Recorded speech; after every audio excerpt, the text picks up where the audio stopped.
We're live. Yeah, I have to go to a liquor store, but there's a lot of liquor stores in Dartmouth. I mean, Ottawa has a reasonable amount of them, but I don't want to go to any of them. They're farther away. They close early too. My closest liquor store is. I won't dox myself too much. We are live, by the way. Yeah, I know. It's a kilometer away. I live within a kilometer of a liquor store. People, good luck finding me. We call that Canada. Yeah, I'm trying to think if there's anywhere in Dartmouth where you would not be, like maybe in the boonies, a kilometer away from a liquor store. Are you including like anything that sells liquor as a liquor store for that, or is it like specifically in Dartmouth? There's National Student Loan Center? only in Dartmouth. You only have the NSLC, or there is a beer store. It's just like a drive-through beer store, and then there's one other place. That's it. We don't sell it in corner stores here or anything like that. I mean, we only did recently, so yeah. I don't think it'll ever happen for some reason. So puritanical. The way I'll dox myself is that I'm not within reasonable walking distance of an LCBO. Okay. More context clues for someone. Is there an LCBO close to the Rideau Canal that someone could skate to, and then there's one in the Rideau Center, and I guess there's probably more down along it, but yeah, you can't like skate directly up to the checkout counter. And well, they got these things. I see all the kids having them. They're just like you put them on your skates and it turns them into rollerblades. Well, yeah, that was Dragon's Den into reality. Was it really a Dragon's Den thing? It was on Dragon's Den. It was a former NHL player who played like 2 games in the NHL, and that's a good idea. They weren't going to invest in it, but then Jim Tree Living called his son Brad. I was like, I know this guy. You should invest in him. Then, anyways, all right. Do you mean that the other way? Because Brad Tree Living's the NHL guy, the hockey guy. Yeah, like Jim Tree Living is the one on, like the judge on the show. I don't know Yeah. So he called his son. Oh, he called him after. Okay, I get it. No, he called him on the show. Oh, and was like, "Hey, I've got this guy here. Do you know him?" Because the guy was saying that he'd worked with Brad on something, and turned out he did. But anyways, Canadian dream. Hello there, and welcome to TapCaf Transmissions, the only Star Wars podcast with a Canadiana preamble before every episode, guaranteed or your money back. I am Corey. Is there anything more Canadiana than like being Boston rich pizza? And just like all the wealth being centered in like 6 families? Yep. We get the Irvings out here. The Irvings. Yep. Well, do you know that the Irvings used to be one of the owners of the Millennium Falcons? No, I didn't. Okay, well, you're going to learn about that tonight because I'm Corey, joined as always by my co-host, Mr. Justin Eckhartsladder, for this discussion of Millennium Falcon by James Luceno. I've been thinking the stream title is going to be like, they're just doing a stream talking about the Millennium Falcon. No, it's a book. Yeah. Which, I mean, I wouldn't mind, just talking about the Falcon. But we do have a book that facilitates that conversation, so. How many James Luceno books have we read now? We've done Plagueis, we've done Millennium Falcon, we haven't done Tarkin. And he did how many New Jedi Order books? 2? He did Unifying Force and Tide ones, or Agents of Chaos. Okay. James Luceno. I got it right here. He did Agents of Chaos 1, Agents of Chaos 2. How do I just read all of the? I'll just read all the books that he's done in Star Wars. Okay. New Jedi Order, Agents of Chaos 1 was his first, then 2, then Darth Maul Saboteur, which is a novella. Then Cloak of Deception, which we've not read yet. We haven't done Saboteur either. Labyrinth of Evil. We haven't done that either. Nope. Dark Lord. And then it's just, there's a few other things. The Dark Lord trilogy, which is Labyrinth of Evil, Dark Lord, The Rise of Darth Vader, and what's the other one? Anyway, Millennium Falcon, Episode 3 Plagueis. is the other one in the Dark. Oh yeah, of course, yeah. Episode 3, Tarkin, and then Catalyst, which I said I'd like to read soon, and yeah, he hasn't written an actual. There's other reference books written in there, but he hasn't actually written a Star Wars novel since 2016. Well, James Luceno is always fun because he does a lot of references. He's like Kevin J. Anderson, but I mean, to be He knows kind what of he's better, doing. kind of better. But yeah, so with Plagueis, one of the fun things is always having all those references throughout the books, and we have Millennium Falcon is very much the References are same. tough too. You got to be on your game because he's like, he'll mention like some fucking background character from the Lando Calrissian trilogy, and like, I mean that was a joke, but he does. We do go Flame Winds of Ocean mention, but and Vuffy Ra mention. Yeah, he's but in for some he deep really. pulls. You know, that's actually what I wanted to talk about before we get into this book. So, I will say I was not as I thought I had read this one before, but I don't think I ever had because I did not know how Fate of the Jedi-esque it was. I thought it was mostly a history of the Falcon, and that is a portion of the book, but it is also set right before Fate of the Jedi. It's firmly in that time period. We get our first look at this new stage of Han and Leia where they're just old. And one thing I kept thinking throughout this novel is like nostalgia and how people are pining for like they're not always necessarily pining for it, but they're always talking about like their adventures and the good old days. And is it kind of funny that all of that happened like when the galaxy had, you know, the worst empire in thousands of years ruling over it and like all these terrible things happen, and it ends up being this period that a lot of the characters look back really fondly at. Everyone likes not being old. That's as two people who are going to be 34 within the next 2 weeks. I'm sure we're both experiencing this a little bit, right? And you have Han, who's very old. So there's a lot of talk about aging in this book. One of the main focuses is on this Aurora Medical Clinic, which is about not getting old and making you look much better. But yeah, so I look great, folks. These scabies on my back. The story is of the entire history of the Millennium Falcon from mostly two perspectives. You have little chunks of every past owner, but mostly you have Han, Leia, and Alana Solo, who are kind of going at the history of the Falcon from Han's ownership backwards. And then you have this other character, Jadak, who is one of the earlier owners who owned the ship during the Clone Wars, worked for the Republic senators who were opposing Palpatine, got into a very bad accident, was in a coma for 60 years, comes out of it, gets rejuvenated, and is then kind of going from the past forward, and they meet in the middle, going through all the history of the Millennium Falcon's owners. Basically, Jadak is looking for this treasure that he'd been told to hand over the Millennium Falcon to this contact before he turned into Space Splat, and is trying to find that treasure now.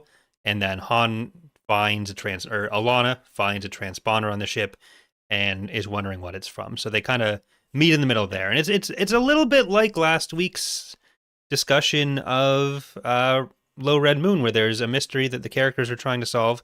Only this time I wasn't as frustrated with the characters' methods of thinking about it.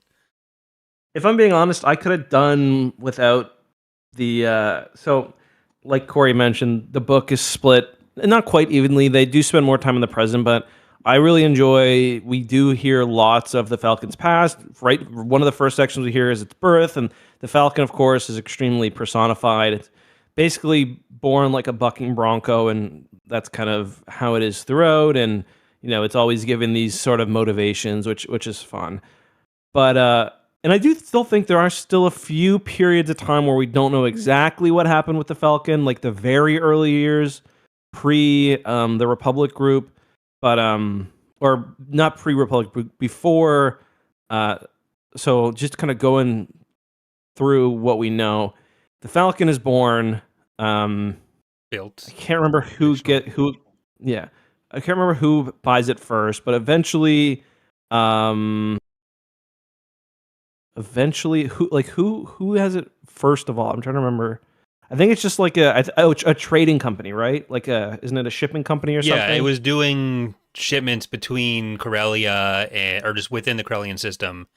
After Hmm. like we see it come off the line, then it's doing those shipments, and then we kind of jump forward to Reeve and Jadak is like the first main section. Hmm. Well, And there's another one too where they something happens. It's like a brothers, I think. well, it's the brother and sister, yeah. In Yeah. the like, there's a couple pages of the sibling. I think it's like 2 pages of those siblings before it Mm. gets to Jadak, One of where I think the the so the brother big early dies and sections. the sister's alive. Yeah. One of the big early sections, though, takes place during the events of the Battle of Coruscant, Revenge of the Sith, Yep. because you do see the Millennium Falcon briefly in Revenge of the Sith. At that point, I think it's the Stellar Envoy at that point. But we do see it pull away, and we learn in the novel that the Falcon was also right alongside the Invisible Hand as it Yeah. was crashing down to Coruscant's surface, and it was in service of this group called the Republic Group, Well, which we do know were that it was in the movie, like it was in episode yeah, 3, so it all sure, yeah. fits, it all tracks. Yeah, so it's in the Republic group, who they're kind of an anti-Palpatine, pro-Republic group, as the name would Delegation of suggest. 2000, basically. Yeah, Which, they got that one before we senator move with the off of big this, beard. does this confirm Garm Bel Iblis is dead? It seems to confirm both him and Mon Mothma are dead. Well, Mon Mothma we already knew was I dead. think we knew, yeah, but yeah, it does She's seem been to dead for confirm 20 that. years. Yeah. Um, but so yeah, so he's in service of the Republic group. On their way out, the Falcon gets because they're trying to escape with they don't know what from Coruscant. It gets shot at by the Coruscant home fleet. They run to Nar Shaddaa. It's kind of a funny moment where the Falcon dies, like in the orbit of Nar Shaddaa, and there's like this massive. I did like the imagery of this. There's like this massive. I think it's like a Hutt transport ship, and he's like, "Well, surely they'll see us." And he's like, "They'll see us, but it's like a massive kilometers long vessel, so it's just gonna drive right through us." So eventually they go to the escape pods. Unfortunately, the Falcon turns back on and kind of fucks them up. Mm-hmm. Um, After that point, it's kind of in scrap in the Nar Shaddaa orbit. One thing I found kind of funny was like multiple people on the planet are familiar with this crash. Like you'd think a planet like Nar Shaddaa, which has no regulations, no rules, there'd be dozens of freighter crashes a day. But at that point, it's fixed and repurposed for a crime boss. He ends up losing it after a bad encounter with the Colicoid and their buzz droids. And then at that point, who gets it after that? I'm trying to remember. It goes into the Imperial impound lot because it Right. had been involved in. So when the buzz droids are on Right. it, they get It kind of kills chased down by the Imperials, and then the buzz droids destroy probably a Yeah. Carrick Yeah. that Do you gets find too it funny close. how that guy never got released from prison? Well, he was running the place. Yeah, but they never let him out. Like, maybe he didn't want to get out, but like, he's been through like 3 different governments by that point. Well, The the planet Empire, is the New called Republic, and the Carcel. GA. Like the whole place is just about incarceration. Yeah, that's true. If you're on the prison planet, you stay there. That's Unless true, you're yeah. Lumaya, then you break out during the Yuzon Vong War. The thing that I thought was like weirder was that it seems like Aurora was operating on Obra Sky Yeah. throughout the Yuzon Vong War, even though Obra Yeah. Sky was occupied. Yeah. So after that, the Falcon serves the Rebel Alliance. The Falcon has many rebellious moments. It serves the Rebel Alliance. Then, I believe it's a circus. No, and then it goes to the Doctor the Doctor, then the and circus, the circus.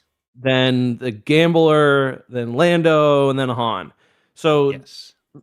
there's a There might little have bit been at the one beginning. missing between the circus and 6. I think there was Lord Parn, something. Oh, Like that. yeah. Pern. So this is a character you can't Google. His name I think is Purn. The one who had it in the circus. because I was trying to see if he'd come up in anything before, and I googled Star Wars space Pern, and Google decided I had misspelled that and was looking for something else. Now you know. I really like, so a lot of the, I mean, the entire book is fairly inconsequential. And I don't mean that in a bad way. Like I think it's even kind of advertised that way as like it's less a galaxy spanning thing. It's galaxy spanning, but it's not it's not there's no asses on the line quite yet. That's coming soon with Fate of Jedi.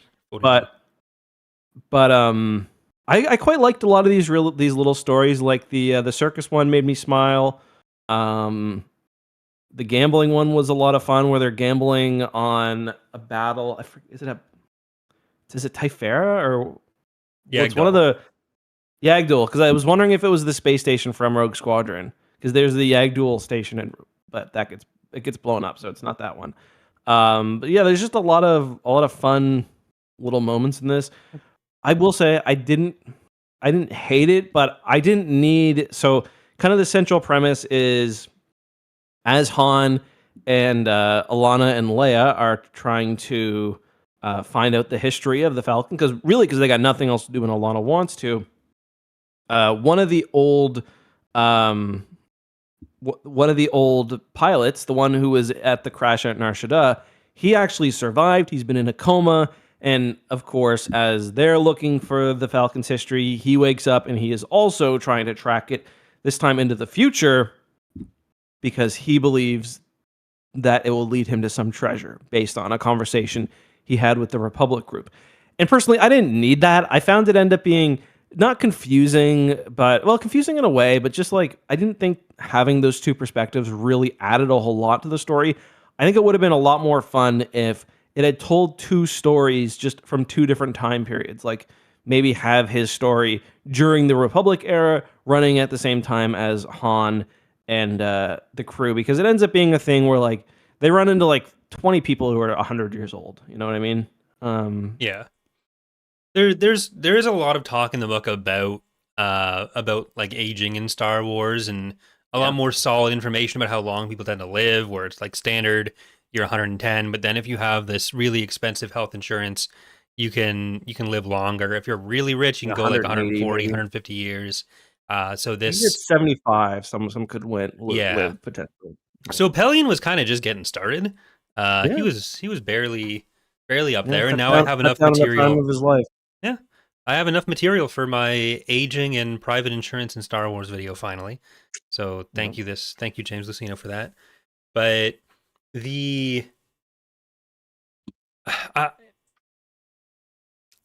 I did feel like Jadak almost should have just been used as the villain rather than the guy, like the lawyer who had worked for the Republic group before. And like there are points where you could see how this could lead to actual conflict between Jadak and he has Post, his little helper boy from Nar Shaddaa.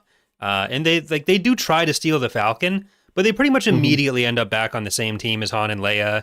Han and Jadak are getting along famously. But like Jadak's introduction, there's the lawyer who is funding his recovery because he wants this information from Jadak of like where this treasure is. That's why he's kept him alive for 60 years and tried to... And you do kind of wonder like what's going on. Like how, because he's obscenely rich. He's been keeping him alive for 60 years. And he's like apparently one of the richest guys in the galaxy. So you're like, okay, what kind of treasure is this if he's willing to spend all this money? Anyway, continue. It's just kind of, that was one thing that you'll be wondering as you read the novel. But so Jadak wakes up and the lawyer's girlfriend is a Ferrario. So her whole species has been basically wiped out. And so Jadak wakes up and starts hitting on her. Yeah, she's a disgusting chocolate. But wait, what? You don't like Ferrero Rochers? They're gross, man. No, they're not. But yeah, Jadak immediately decides that she's hot and starts hitting on her, and is like, "Oh, where should I live?" And where's everyone as hot as you? Basically, is what it comes down to. And he wants to live on her planet. Honestly, it was a good line. We didn't And know about Hethrir. well, then she says, "Yeah, my world's fucking destroyed, asshole." And he says, and that some of her people live on Belderone. And his response to that isn't, "Oh, I'm sorry that you were a victim of a genocide." It was, Planet sucks. "I know Belderone. I don't want to live there." Yeah. I didn't like him from then on, believe it or not, and he never really redeemed himself. I like the guy he was with better. The older guy. Yeah, Post, the younger guy. Or younger, yeah. It's hard to be older than him. He was 90. Yeah. Well. No, I mean, was he in their original crew, the two of them? Was he the older one? I can't No, remember. so of the original crew, yeah, he was the older of the two, I'm pretty Yeah. sure. Reeve He was had the like this younger one. And then history where replaced him. he was a racer and he like Yeah. I was wondering, I didn't know if his backstory was from something because it was very random and just kind of laid out quickly. So it felt like it was from a short story or something, but I don't know. He was a character in the upcoming Star Wars Galactic Racer. I'd love that. But yeah, so he's got this backstory where like he'd gotten into working for the Republic because he was a skilled pilot. His reputation was ruined when he threw a race for the Hutts, bet against himself, and then it turned into a whole thing. But then he ended up working for the good guys, for the rest in peace, Scarn Beliblis. Yeah, he does end up kind of just being a mechanism to move the plot along, especially since like as soon as you get him with Han and Leia and Alana, it's just he kind of takes a back seat, quite literally, and it becomes what Han and Leia want to do with that stuff. So his interaction with the prize isn't really that important. He does eventually, like, he ends up working for the quote unquote villain to go and look for the real prize, because the treasure that was going to restore the honor of the Republic was the fucking insignia on the that was Senate lame. dais. I didn't like the reveal. I was excited. It's literally the fucking like insignia on the fucking podium in the Senate. I was wondering the whole just, time, what is this going to be? Is it going to be like? Yeah. I didn't think it would be like a big treasure trove of credits, like Skeleton Crew obvious style. There was something. Yeah. I thought it would be more meaningful than that, and that maybe they'd be upset because it wasn't credits. But no, it's like it was just a fake version of something that is valuable because of the materials and because it was like a literal symbol. It was like, oh well, maybe there's like a pocket constitution that you could throw at Palpatine later on or something. Not even that. It's just a fucking gun. Shoot Palpatine with this. It's just a gun. It's like if Trump took down the Washington Monument and put up just the Trump statue, and then the Democrats decided that the way to oppose this would be to hide the Washington Monument in a basement, and then 60 years later, everyone was like, the way we're going to restore the United States is by getting the Washington Monument back. Like, this is, which does sound like something Chuck Schumer would propose as a solution. Yeah, but sure. So maybe it's more realistic than I'm thinking. Maybe I'm wrong. I should retract my criticism. Yeah. Criticism retracted. Well, that's my one complaint gone. Criticism retracted. How were you feeling about Alana in this book? She's fine. I mean, she's always kind of annoying, to be honest. Father of three. Father of three real children. Oh, okay. Actual children. Alana is just, I mean, all the children in these novels are written like perfect kids who, like, when they are scared or when they have temper tantrums, all you need to do is get on one knee and hug them and explain logically why they're stupid for being scared. Leia says wrong to Alana so many times. Yeah. Shut up, child. No. I do like the relationship, like especially where Jason's dead, obviously, and she sees Jason and Alana sometimes nearly literally, which I wasn't expecting, and that was good. And I do like there were like a lot of little sections of the. This was a book where like there's not a lot going on, and again, not in a bad way. So like they take little interludes, almost just talking about like Han being really sad after Chewbacca died, and it like serves nothing in terms of like the strict narrative. Or the plot, but it ends up, I think, adding a lot to the book. And for that reason, I think introducing Alana or having Alana kind of works a bit better than it might have in another book where they got a lot to do. Yeah, I think Han is like made to be a grandfather too. Yeah, totally. Like I do like the exploration of their grief with Jason, and having like the resolution of the story, the vault with the treasure in it, where the Millennium Falcon was a key, is on a planet that has been like fully Vong formed, is about to explode. So Alana kind of taps into her daddy powers, and like Jason saves them through Alana, which ends up being a much better way to pull Jason back in than the fucking eternal damnation that him and Mara are on in the Lake of Apparitions in Fate of the Jedi. We'll get there. Yeah, spoiler alert, I guess. But I don't know. It was kind of weird to me that this is kind of the solo family outing, getting to come back together after everything that happened with Jason. Jaina's mentioned twice and isn't there, and she's supposed to be the new main character of this era, and they just hate using her. It's where's the justice for Jaina? Damn, Jaina's actually lame. Shit. She gets mentioned as, is she still kind of pissy when they're talking to Luke? Is she gonna marry Jag? Yeah. And is she gonna marry Jag? Those are the two storylines that Jaina's had. Jaina's still being lame after having to murder her fucking brother. It's a shame all my children are dead and I've got to adopt my grandchild. But what about Jaina? All my children are dead.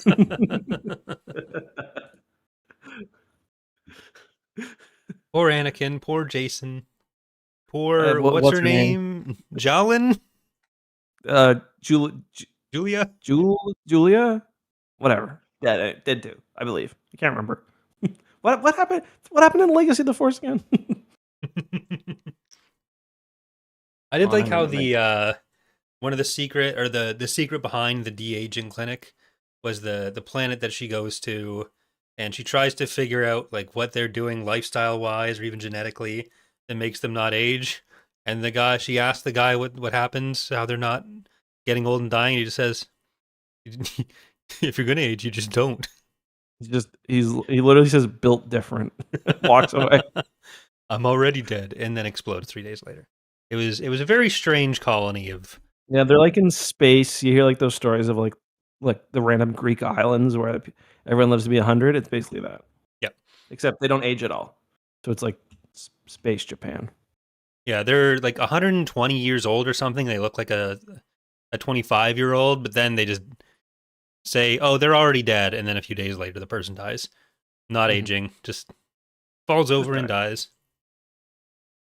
So we don't really know the mechanism behind that. Something to do with endocrine is brought up, but we can't apply that in our lives yet. No. We did get two mentions of the Zan Consortium, though, which is more than you usually get.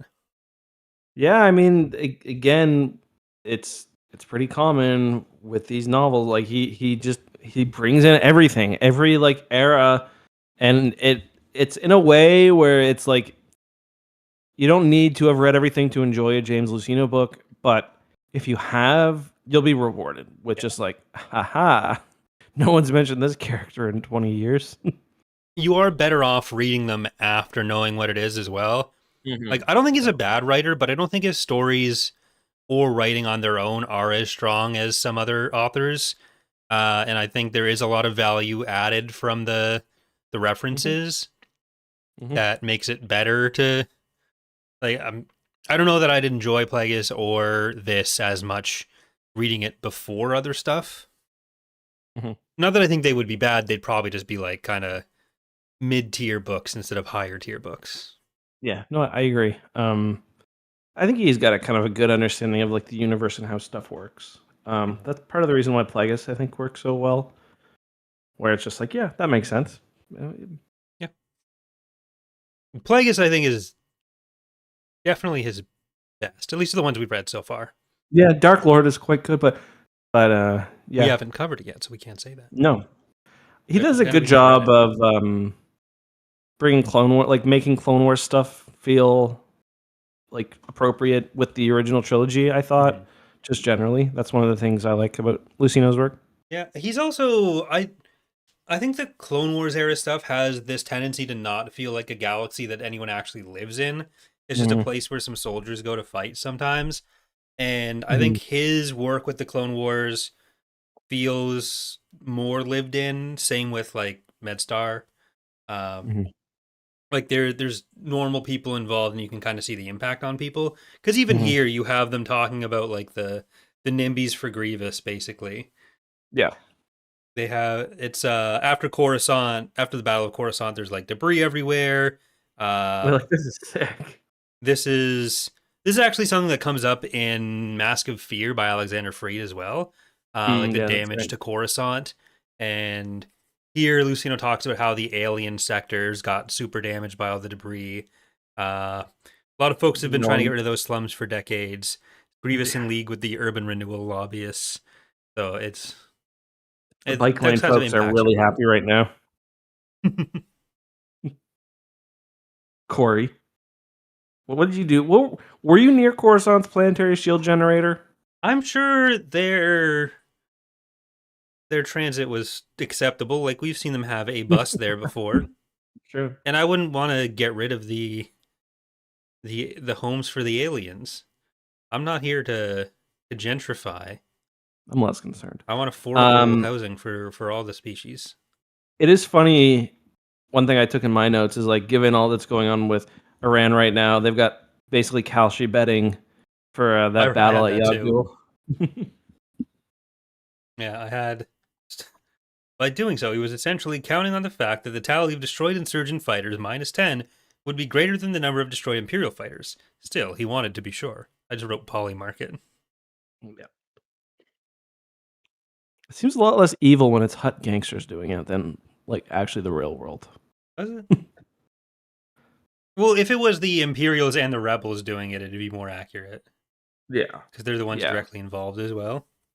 Well, the like maybe the end at the end the because what loses it is that two of the TIE fighters they crash into each other. So like Well, they also destroy one of the TIE fighters on their way out, and it yeah, gets counted in the right, total. that's what it is. Yeah. So Yeah. Well, that let's see loses him the bet. He's pissed. let's I'd be see pissed Rod of the too. Hut Junior's fucking ties to crypto, please. the, the Ethereum blockchain that the New Republic was, or the Republic group was trying to hide. Yeah. One thing I did appreciate about this book adding to the universe was more functions for comlinks, because you Yeah, had they're describing people, smartphones in one occasion. yeah, playing like games on their comlinks. I think was one of them, and the other Right. was them doing like the Apple, I forget what it's called, the Apple bumping Oh yeah. to Yeah. trade Yeah. contact information. Air what is it? Not AirPlay. Yeah, whatever. They do AirPass, that too. whatever. Yeah. I'm not an Apple person. My I Apple am. phone got I just stolen. never touch anyone else's phone. That's Keep gross. it away. Yeah. Slimy. Keep it away from me. I do like I was that. in a corn maze once, and it was actually this last summer. I was in a corn maze, and I was talking to a lady. I was like, I don't know how to get out. I had my kids with me. They're like, yeah, do you want a map? And I was like, oh, I forgot to take the picture. And they're like, oh, we can air whatever it to you. I was like, I don't know how to do that. She just tapped my phone. I was like, oh, it's really that easy, eh? It was that easy. They've got a lot of useful features on those. But again, mine was stolen, so they've been cast out from my life forever. AirDrop. That's what it's called. AirDrop. Do you remember which book it was? It might have been Black Fleet Crisis or the Corellian Trilogy, where Han basically calls Jason fat and useless. Oh, I just can't relate not to him. sure. No, I can't remember that. But we get another instance of like Han clearly not understanding Jason and being a horrible father, which might influence why Jason fell.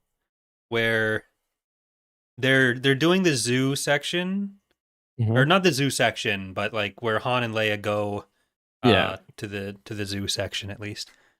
And in a galaxy where so many species has evolved to sentience, the very notion of keeping a pet struck Han as absurd, And yet, even in the most far-flung star systems, you'd find beings who doted on the miniature Nagaths and toy Mooings more than they did their own offspring.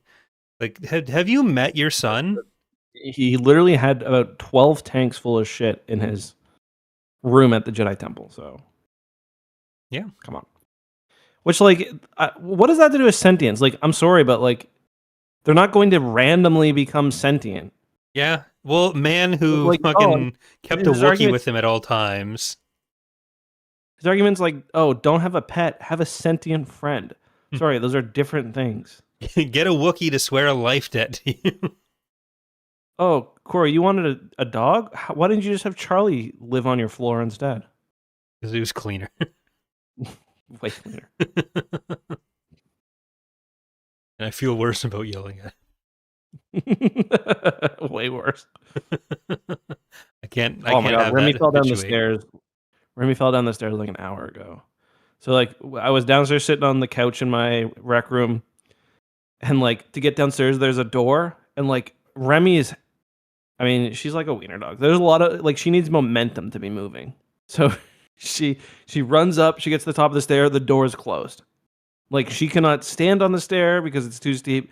So she tries to turn around. As she's turning, I just hear clunk, clunk, clunk, clunk, clunk. At her And then age, by the bottom, she was, yeah, I know. By the bottom, she's on her four legs, so that's good. But then August comes running downstairs, and he's like, "Is Remy okay?" And I was like, "Yeah." Anyway, I go upstairs afterwards, and Kelsey was like, "I thought that was it for her." I sent him down to see if she was dead. it's gonna happen someday, unfortunately. Soon. Yeah, and that's exactly what Han wants to avoid. Doesn't want Remy to fall down the stairs. Might want Jason to fall down the stairs. Yeah. Overall, though, I gotta say I like this book. Not as much as Plagueis.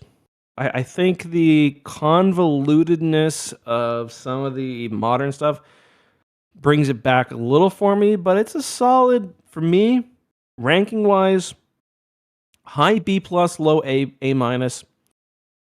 I think I'm gonna go with. I think I'm gonna go with an A. I'm gonna go with an A. I enjoyed it quite a bit. Yeah. Yeah. I guess I will enter your score. Yeah, please. And I am also gonna give it an A.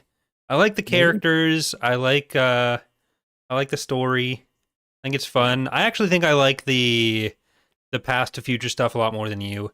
The conclusion I think is real dumb. Like the actual definitely treasure they're going for. I think that was I don't know what would have been satisfying to put there. It's just a MacGuffin, so who really cares? Yeah, but it was still. The MacGuffin can be fun. Yeah, then Jadak goes and like they're gonna go find the real one, so the treasure's still out there. Yeah. But I do think this would have been a great place to actually have Jaina with her parents and have her be on just like a low stakes journey. We do get some indications of what's to come, and this came out a few months before the first Fate of the Jedi book. So you have like Dala kind of cracking down on certain things. You have Jedi like Seth Helen saying that Dala's being shitty. So there is some foreshadowing. Well, he's also got a bit of the Jedi craziness going, it seems. Yeah, the Abeloth craziness is starting. Yeah. But like just the line in chapter 24, there's a section where they're talking about how great this is, where Han says, "I'm having a great time, well, except for Terrace." And then Leia says, "I think the trip has really brought the three of us closer. Back to better days. Your daughter is alive." What better day? Okay. Also, your daughter. Y'all haven't had too many better days. It's been a tough life.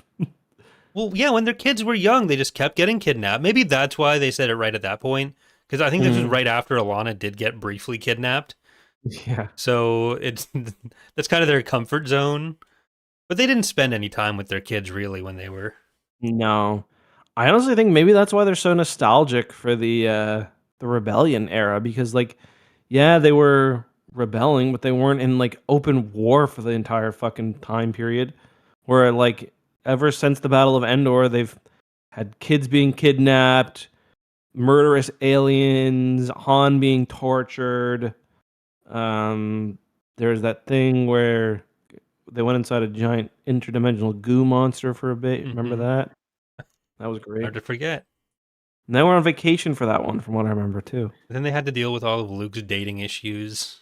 Yeah. Oh, I like seeing Lando again too. That was fun. Yeah, Lando and Lando Jr. That's like the most we. That might be the most we ever get a Lando Jr. Yeah. He's not like Lando isn't super present in Fate of the Jedi. No, he's not. They do go to one of his mining worlds for something. Yeah. Or pretty early on. Well, in this, there's also the implication that Nikilin, like Nomad City, existed before Lando owned it. Yeah, that was a bit weird. I don't think that's accurate. I think that was a Lando special. That was because that was a creative Lando endeavor. Because like no one could do it except him. Yeah, the one place where he's allowed to have his own dedicated success instead of just a business he bought and then failed out of. Well, I mean, I'd say the YVH program is pretty fucking successful. Yeah. Now they're one of the biggest arms manufacturers in the galaxy.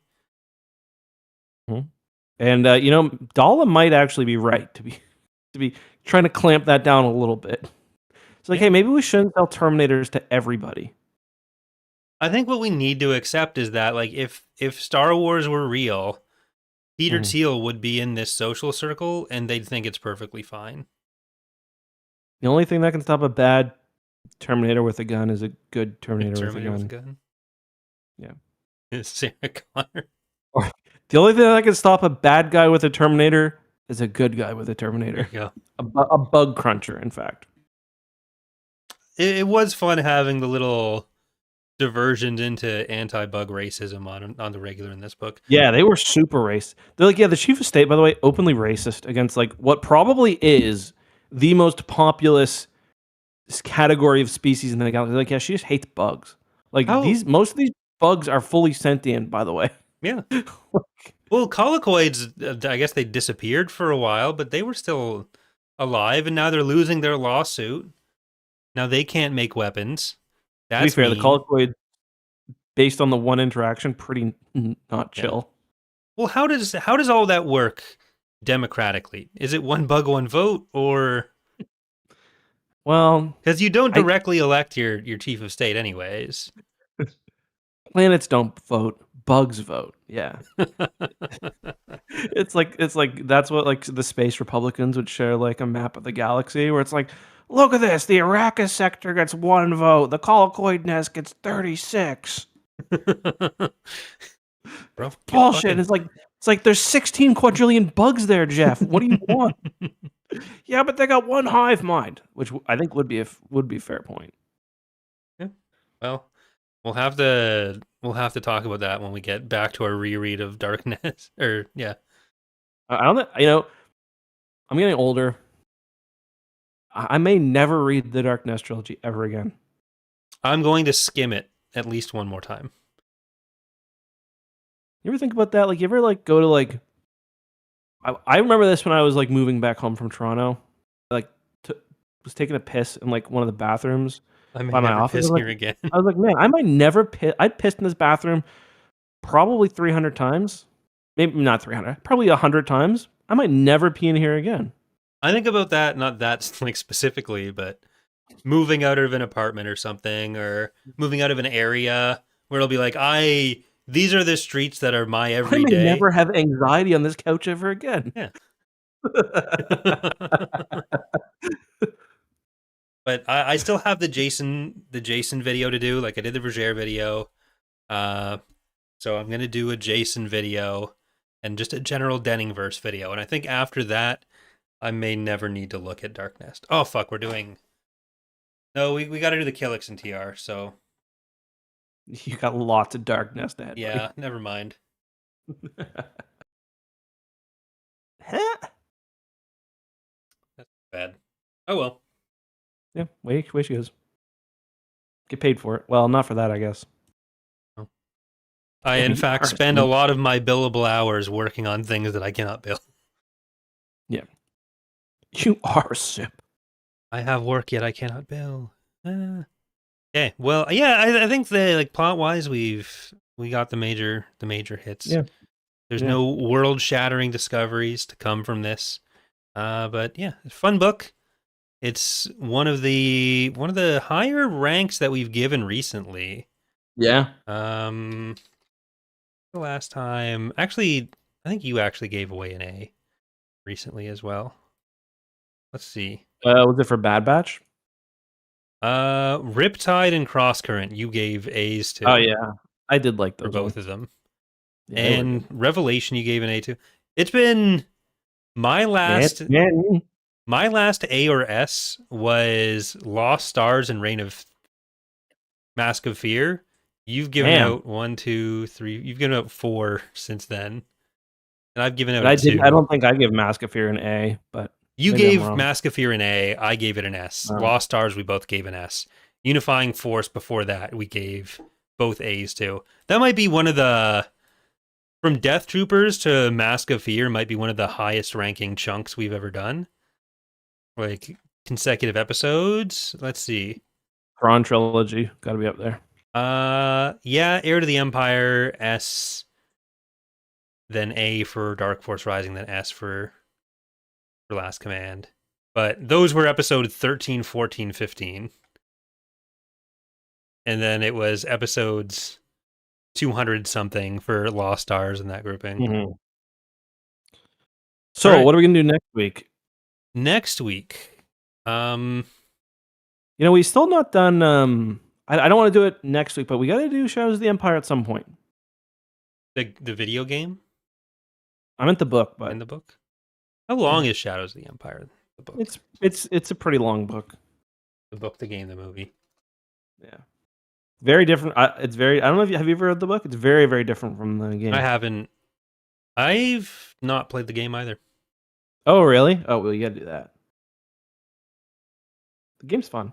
It actually, I'd say it holds up fairly well. So what? So here, let's stop thinking of it as if we need to do an episode every week and just decide the thing we want to do next.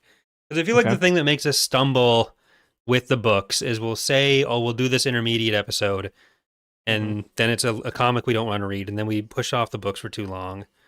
Okay. So we can pick a book and then decide next Monday if we're going to do it that Thursday or the following Thursday, depending on how we're doing. Okay. How do you feel about that? I think we should do a canon book. Canon book. You don't want to do Trials of the Jedi? No.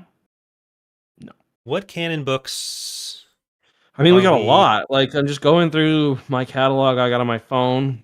We've never done Bloodlines. We've never done Inferno Squad. We've never done the Thrawn books. I mean, we could do a Darth Maul book, considering we do have Shadow Lord coming up. What else? Man, I got so many books on here. We could do, if you want to keep it to Lucino, we could do The Rise of Darth Vader as well. Or we could do... What if we just tried to get through all the Maul books before the show? Sure. That's a good idea. So, Darth Maul books. Lockdown is the first one, I guess? Is Lockdown before Shadowhunter? I think so. Okay. Oh, Saboteur is first, but that's a short story. Shadowhunter takes place 32 BBY. Is Lockdown really after that? Lockdown is 33 BBY. Okay. Shit. Do we do Cloak of Deception? We have not done Cloak of Deception yet, no. Maybe we should start with that. Is that a Maul book? I don't think Maul is in it, but it's like it leads into Shadowhunter. It's like but it's also after Lockdown. Okay, so Lockdown first then? When I see a Wikipedia article with abridged audiobook at the end, I know you're looking forward to that one. Yeah. Well, I know that I Yeah. know Cloak of Deception has one because it was in the Legends Essential Collect. Oh wait, no, it's not. It's not out yet. August, whatever. I can actually read a book for once. I mean, Cloak of Deception is going to be James Lucino again. So, Mhm. like, if we do Lockdown, then Cloak of Deception, then Shadowhunter, that's all of that area, right? Yeah. Okay, so mall lockdown next week, I guess. I'm not wrong about this order, right? Someone on Reddit has a. Well, I have on the spreadsheet for the rankings, I Mhm. have the remaining novels in order, and I have it Okay. Lockdown, Cloak of Deception, Shadowhunter. Okay, cool. Let's do that then. All right, And I then don't maybe think we could do the Phantom Menace at some point too. I've never read the Phantom Menace. me neither. Um, I heard Qui so Gon dies in it, so I kind of ruin it for me. well, it's okay. All right, so either next Thursday or the subsequent Thursday, we will do Mall Lockdown, where we will see another Yuuzhan Vong Yeah. reference. There's no Yuuzhan Vong in this, but we meet some of their biots. And isn't that really what life's about? Yep. All right, so tonight we are going to be moving over to youtube.com/ECKSTOO to celebrate a certain Mr. Eckhartsladder's birthday. What are we doing VR chat? Or not? Or, At the end, maybe. okay, We'll see. not Second Life. No, not Second Life. Christ. All right.